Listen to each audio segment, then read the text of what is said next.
Hey, YouTube. So, okay, here I am again.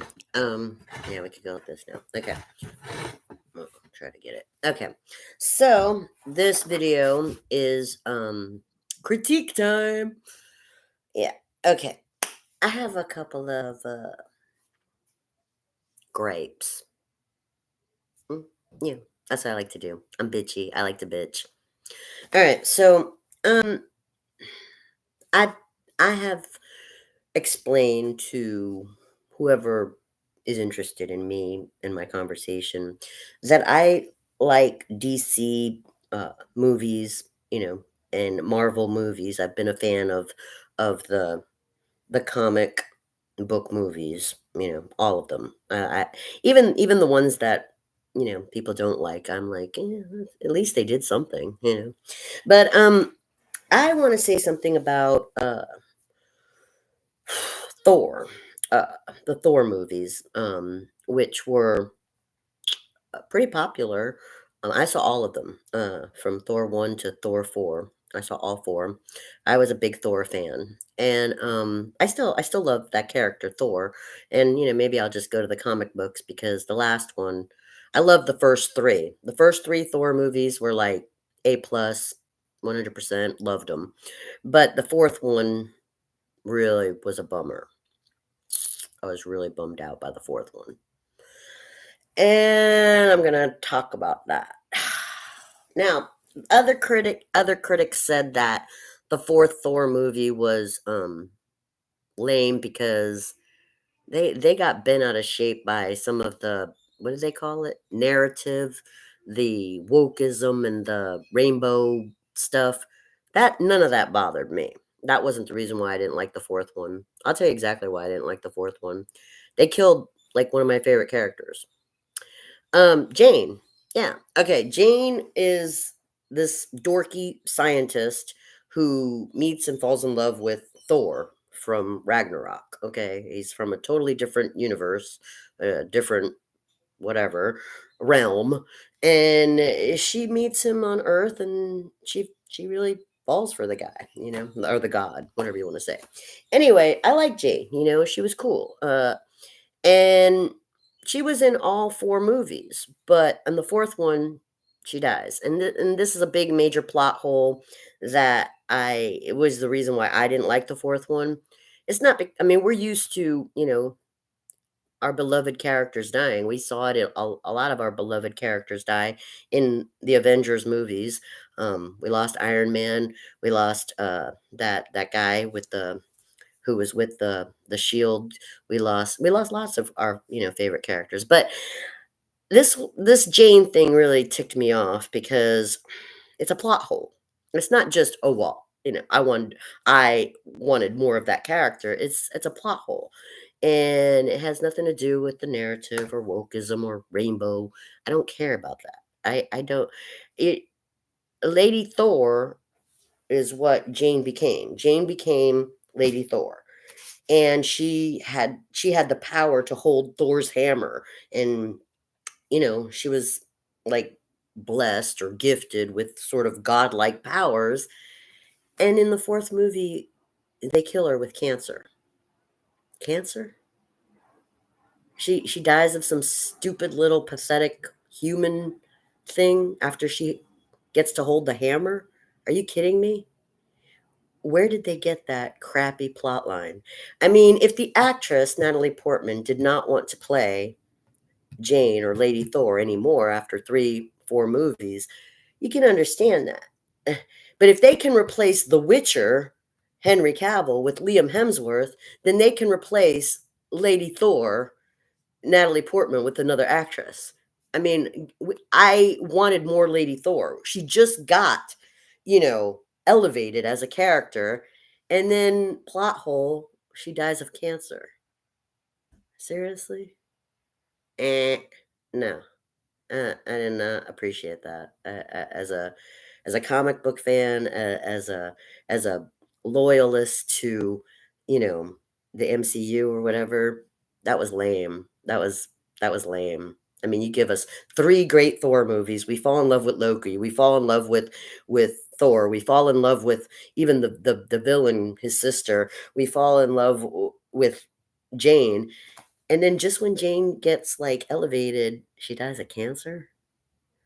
Come on, sucky. That was sucky. So, um, yeah, I think that's why the fourth one was sucky. I mean, I loved all the first three, but the fourth one just ticked me off. I was like, get out of here. You can't replace an actress and give us more Lady Jane. I mean, Lady Thor. Come on, get out of here. All right, so the other thing I wanted to talk about is uh, Game of Thrones. Well, before I get to Game of Thrones, let me talk about Netflix. Netflix is I've been a big, big, big fan, loyal fan to Netflix. I love everything that Netflix does most of the time. Not all their shows, but as a business, I'm a big fan of Netflix. I think that they have been innovative, they have been adaptive, they have been open-minded, and I really, really, really am a big fan of Netflix as a channel and as a business. So here's my critique of Netflix. I have gone through and told you my recommendations for Netflix shows. I told you what I like, what I'm curious about. But here's my gripe as a fan and as a viewer and as a subscriber of Netflix. I am griping because my two favorite shows on Netflix were, or still could be, The Witcher and Stranger Things. Now, Stranger Things had 4 successful seasons. It had a great fanship, and we knew that it was going to come to an end because the kids grew up, and you know, that's it. The kids grew up. It's not, The Simpsons where Bart and Lisa stay young forever. No, they grew up. Okay, fine, they grew up, but we were promised a season 5 like 3 years ago. Where's season 5? We've been waiting 3 years. Any fans of Stranger Things have been waiting 3 years for that last season. Where'd it go? Hello, promise. Fan, what about the fans? Netflix, you shouldn't have made that promise if you couldn't keep it. Okay, what happened to season 5, the finale? I'm not a happy camper about where the heck is Stranger Things season 5. We all know it was coming to an end, but where's the ending? We know the kids grew up. What happened? We wanted to see Vecna and the kids. Huh? Where's our season 5? Okay, so that pissed me off. And then also The Witcher. I love The Witcher. Got 3 incredibly great seasons. It was a surprise hit. Henry Cavill brought the game character to life. We all fell in love with both the actor and the character. And then he decided, whatever, artistic differences, he left. And the fans of The Witcher are like, well, are we going to watch Blood Origins? We were really into The Witcher, though. We wanted to see more of The Witcher. So what's going on? So then they finally say, okay, well, Liam Hemsworth's going to take over. Okay, well, it's not Henry Cavill. We'll adjust. We'll adjust. We're fans. We'll adjust. And we're waiting. Same thing like Stranger Things. It's been 2 or 3 years. Where is the next season of The Witcher? What happened? I mean, uh, what's going on? We don't have the Stranger Things. We don't have The Witcher. Netflix, fans. What about the fans? So that's my gripe with Netflix as a big fan of Netflix. Okay, that's my gripe. Okay, now I want to talk about Game of Thrones because if you know me, you know that I am a George R. R. Martin fan. I am a huge Game of Thrones fan, even though there's lots of reviews and critiques about House of the Dragon. We probably will. We might get another season of House of the Dragon. It's not as popular as the first Game of Thrones show, and it's just kind of like Fear of the Walking Dead is not as popular as The Walking Dead, but I kind of gave up on The Walking Dead stuff. It's not. It's just I heard something about they're gonna kill Carol, and she was one of my favorite characters, and I mean, it's just lost its pizzazz for me, and I'm not really into going to Fear of the Walking Dead. But as far as Game of Thrones go, I have watched the 2 seasons of, House of the Dragon, and it's got potential. I mean, yeah, it did the first 2 seasons are not as, like, pow, wow, like the first 2 seasons of Game of Thrones, but I mean, it's got potential. And I mean, I'd watch season 3 even if season 2 and season 1 were slow going.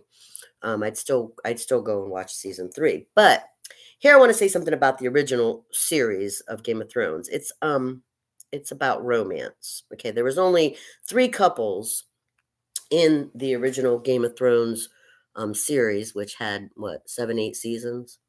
I think it was. Yeah, I think it was 7 or 8 seasons, and everybody hated the ending, hated the last season.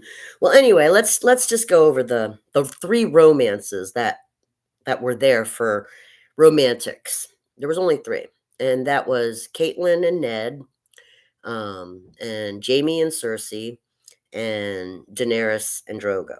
Those were the 3 romances. Okay, so I want to talk about these 3 romances because a lot of people get into fantasy shows, not just for dragons and unicorns and cool creatures, but also looking for romance. And so in Game of Thrones, the original series, we had 3 romances. We had Jamie and Cersei, Caitlin and Ned, and Daenerys and Drogo. And what did they represent? These three romantic couples. Well, Caitlin and Ned were your traditionals. I mean, that was traditional. They were married. They had a happy family. They did everything proper and right, and they were honorable. That was your traditional romance.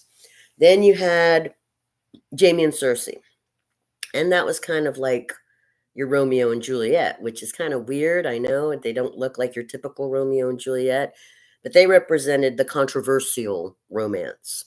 And, I mean, if you think about it, if you didn't think that they were really romantic throughout the seasons, if you look at their ending, you can see how it is Romeo and Juliet. You can see that. Okay, so that's controversial. And then you had the couple that really projected the most romantic of the romances, and that was Daenerys and Drogo. But they only got 1 season together. The first season or the second season, they only got that. That was it. The rest of the show, there was no real romance for Daenerys. Um, and it's sad because Daenerys and Drogo's romance is why we fell in love with Daenerys as a character. It was that romance. That romance was better, in my opinion, than the Jamie and Cersei romance. That romance was better than even the boring traditional Caitlyn and Ned romance. It was an unexpected romance. It was like, this meek, innocent girl meets this crazy, bestial, savage man, and oh my god, it was like a Joanna Lindsay romance. Like, is this even possible? And then reversal of expectations. Holy cow! She loves him, and he really loves her, and they make each other happy. It's beautiful. And then all of a sudden, he dies. What? That's it? One little season of like this great romance? Oh man, that sucks. And so then we're stuck with Jamie and Cersei and Caitlin and Ned. Well, no, we don't really get much of Caitlin and Ned either because Ned's head is cut off. So now all we got is Jamie and Cersei. So all we got is a controversial romance, and they don't even spend that much time together on the screen. That sucks. No romance in this show. Just look at the dragons. Instead of like, Walking Dead, instead of Carol saying, look at the flowers, just look at the dragons. You're not going to be impressed by the romance. Oh well. That's my critique.